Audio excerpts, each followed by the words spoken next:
धमकी दे दी है। देखिए।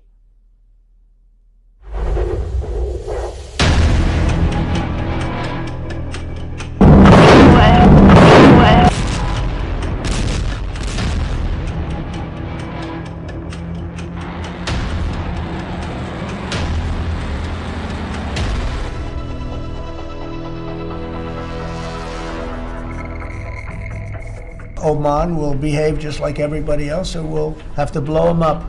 They understand that. They'll be fine. बहुत जल्द ईरान का काम खत्म कर दूंगा। ओमान अगर अकड़ दिखाएगा तो उड़ा दूंगा।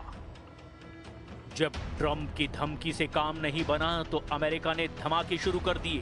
धमाके भी विनाशकारी, मिसाइलों के, बमों के, किलर ड्रोन के, सुपर पावर के हथियारों से जब हमला होता है तो ऐसे दृश्य दिखते हैं। हर तरफ आग, हर तरफ बारूद, हर तरफ खौफ।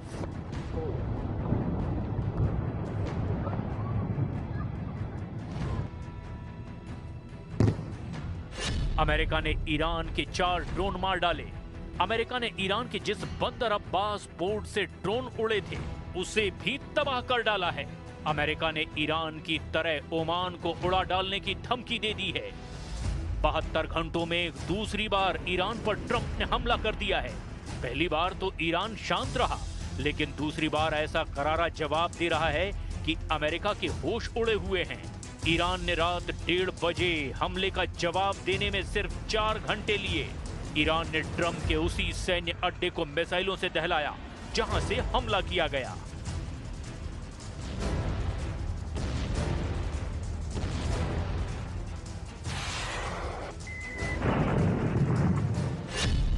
कुवैत में अमेरिका का अली अल सलेम सैन्य अड्डा। ट्रंप की एयर स्ट्राइक के बाद ईरान ने अमेरिकी ठिकानों पर भयानक जवाबी हमले शुरू कर दिए हैं।